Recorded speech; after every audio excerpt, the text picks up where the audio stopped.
Having me. First of all, I listened very carefully to what the Excellency the General had to say. Couple of points to start with. China acquired Xinjiang before the time of Jesus Christ. So, read history first, General.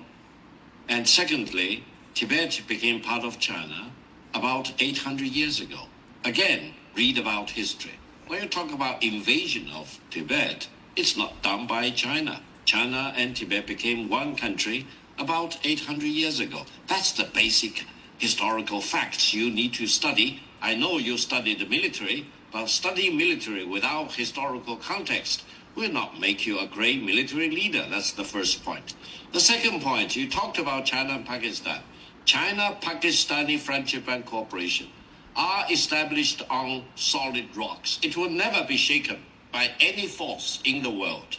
So no country in the world should second guess China-Pakistani solidarity and friendship and brotherhood and sisterhood.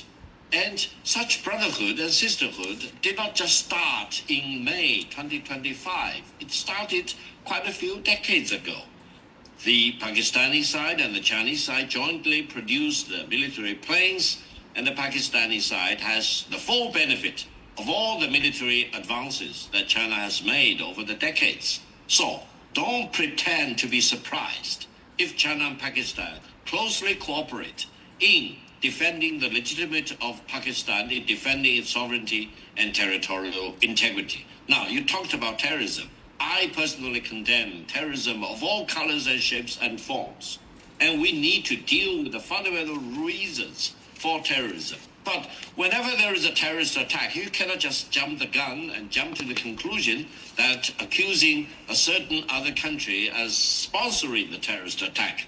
Let's deal with the terrorist attacks as they are and get to the bottom of that by exhausting all investigation and inquiry before you will be justified to take military actions. From the Chinese perspective, taking military action is always a matter of last resort rather than a first resort.